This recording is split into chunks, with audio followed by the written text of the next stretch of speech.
Shalom. దేవుని పరిశుద్ధ నామానికి మహిమ కలుగునుగాక. మన ప్రభువును రక్షకుడైన యేసుక్రీస్తు యెహోవా మెస్సియా నామములో ఆత్మీయులైన మీ అందరికీ నా హృదయపూర్వక వందనాలు, ఉదయకాలపు శుభాలు తెలియజేస్తున్నాను. దేవాతి దేవుడు గడిచిన దినమంతా ఆయన సజీవమైన రెక్కల చేతన మనల్ని అందరినీ కాచి కాపాడినందుకు, క్షేమమునిచ్చేందుకు కృతజ్ఞతాస్తుతులు చెల్లిస్తున్నాను. ప్రభునందు ప్రియులారా, ఒక ముఖ్యమైన గమనిక. ఈ యొక్క వాక్యమును వింటున్న మీరు దీనిని లైక్ చేయండి, షేర్ చేయండి.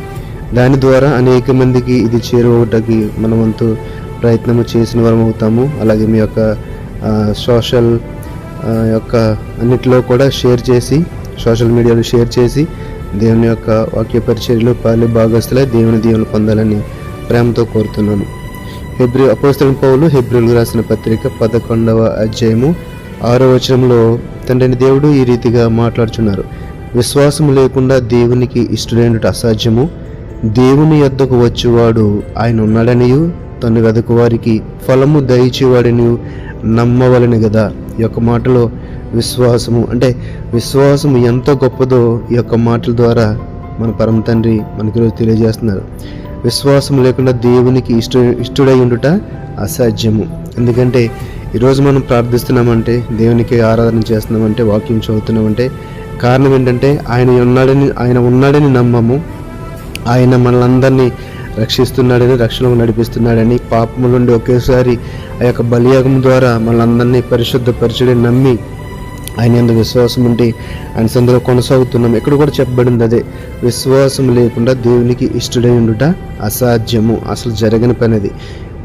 కాబట్టి ఆ విశ్వాసం అనేది ఎంత ముఖ్యమైనదో ఇక్కడ మనం చూస్తున్నాం. అయితే మనం ప్రార్థన చేస్తూ ఉంటాం కదండి, మరి విశ్వాసం లేకుండా ప్రార్థన చేస్తే అది దేవుని సన్నిధి చేరుతుందా? కాబట్టి విశ్వాసం అనేది మొదటి స్థానాన్ని ఆక్రమిస్తుందని మనం అర్థం చేసుకోవాలి. ఆ యొక్క విశ్వాసంతో కూడా నిరీక్షనే మనల్ని తండ్రి సన్నిధి వైపు నడిపిస్తుంది. అనేకమైన విషయాల్లో సమాధానముతో, నెమ్మదితో ఉండేలాగా ఆ యొక్క కార్యమును జరిగిస్తుంది. మరొక మాటగా హెబ్రీయులకు రాసిన పత్రిక 3వ అధ్యాయం 12వ వచనంలో చూస్తే గనక, సహోదరులారా, జీవముగల దేవుని విడిచిపోవునట్టి విశ్వాసము లేని దుష్ట హృదయము మీలో ఎవని అందైనా ఉన్నదేమో జాగ్రత్తగా చూచుకోనమని దేవుని వాక్యం మాట్లాడుతుంది. అంటే విశ్వాసం లేకపోతే ఏమవుతుందండి? అదొక దుష్ట స్వభావము, భ్రష్ట స్వభావము. విశ్వాసం లేకుండా దేవునికి ఇష్టడై ఉంటే అసాధ్యమని చదివాము. ఇక్కడేం చెప్తున్నాడు? జీవము గల దేవుని విడిచిపోవునట్టి విశ్వాసం లేని దుష్ట హృదయము. విశ్వాసం లేకపోతే దేవునికి దగ్గర మనం దూరమైపోతాం. ఎందుకంటే నమ్మకం లేని వ్యక్తులతో మనం కలిసి ఉంటామా? నమ్మకం లేని వ్యక్తులతో మనం స్నేహం చేస్తామా? ఇది కూడా అటువంటిది. కాబట్టి ఆ యొక్క విశ్వాసమే ఆయనతో మనల్ని దగ్గరకు చేరుస్తుంది. ఆయనలో ఉండేలాగా, ఆయనతో నడిచేలాగా, ఆయన యొక్క ప్రేమను పొందుకునేలాగా, ఆ యొక్క సమాధానానికి, శాంతికి వారసులయ్యేలాగా చేస్తుంది. కాబట్టి ఇక్కడ చెప్పబడినట్లుగా జీవము గల దేవుని విడిచిపోయినట్టు విశ్వాసం లేని దుష్ట హృదయము మీలో ఉందేమో జాగ్రత్త పడండి. ఉంటే గనక ఈరోజు దాన్ని తీసేసుకుందాం. ఎందుకంటే విశ్వాసం లేకుండా దేవునికి ఇష్టడై ఉంట అసాధ్యము. అలాగే యోహాను సువార్త 3వ అధ్యాయము 18వ వచనంలో కూడా ఒక చక్కని మాట చూడగలుగుతాం. యోహాను సువార్త 3వ అధ్యాయము 18వ వచనం, ఆయన యందు విశ్వాసం ఉంచువానికి తీర్పు తీర్చబడదు. విశ్వసింపని వాడు దేవుని అద్వితీయ కుమారుని నామందు విశ్వాసం ఉంచలేదు గనుక వానికి ఎంతకు మునిపే తీర్పు తీర్చబడదు. ఎంత గొప్ప మాట అండి! ఆయన యందు విశ్వాసం ఉంచేవానికి తీర్పు తీర్చబడదు. ఈ లోకము తీర్పు తీర్చొచ్చును, కానీ దేవుని దృష్టిలోని ఒక పవిత్రమైన, పరిశుద్ధమైన, నెమ్మది కలిగిన, సమాధానం కలిగిన ఆ స్థితిని ఖచ్చితంగా పొందుకుంటాము. మనుషులు నిన్ను ఏమి చేయగలరు? ఎందుకంటే మన పక్షమున యుద్ధమాడువాడు ఆయనే. కాబట్టి యెహోవా మన పక్షంలో యుద్ధమాడితే శత్రువు ఉండగలడండి, సాతాను ఉండగలడా?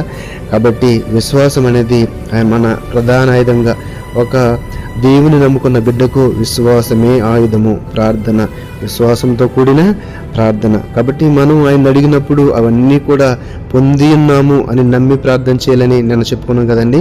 మనం ప్రార్థించినప్పుడు అడిగినవన్నీ కూడా పొంది ఉన్నాము అని ప్రార్థించి, అంటే విశ్వాసం యొక్క స్థాయి, ఆ యొక్క పరిమాణము ఎంత ఉన్నతమైన స్థితిలో ఉండాలో ఈ యొక్క వచనాల ద్వారా మనము అర్థం చేసుకోవచ్చు. కాబట్టి మనమందరం కూడా విశ్వాసంతో, ఎడతెగని విశ్వాసంతో, ఎన్నో శోధనలు, వేదనలు, కష్టాలు, నష్టాలు ఎన్ని వచ్చినా సరే ఆ విశ్వాసం అనేది కోల్పోకుండా ఉంటే, నీకున్న ఆ యొక్క విశ్వాసం బట్టి తండ్రి నువ్వు దేన్నైతే కోల్పోయో దాన్ని మరలా తిరిగి ఇచ్చుటకు సిద్ధంగా ఉన్నాడు. తిరిగి ఏ స్థాయిలో ఇస్తాడంటే, ఉదాహరణకు యోబు చరిత్ర చూసుకుంటే యోబు సమస్తమును కోల్పోయాడు, కానీ విశ్వాసాన్ని కోల్పోలేదు. అందుకే రెండంతల ఆశీర్వాదము ముందున్న దానికంటే రెట్టింపు ఆశీర్వాదాన్ని పొందారు. కాబట్టి అట్టిదిగా మనం కూడా విశ్వాసము కోల్పోకుండా, విశ్వాసంలో పడిపోకుండా దేవుని నామందు విశ్వాసం ఉండి ఆయన దేవుని పొందుకుందాం. అట్టి కృప దేవుడు మనందరికీ దయచేయను గాక. ఆమేన్. పరిశుద్ధుల మహోన్నతుడే మమ్మల్ని కన్న తండ్రి, నీ పరిశుద్ధమైన ఉన్నతమైన నామానికి వందనాలు, స్తుతులు, స్తోత్రాలు. నాయన విశ్వాసం గురించి నాయన ఈరోజు మాతో మాట్లాడారు.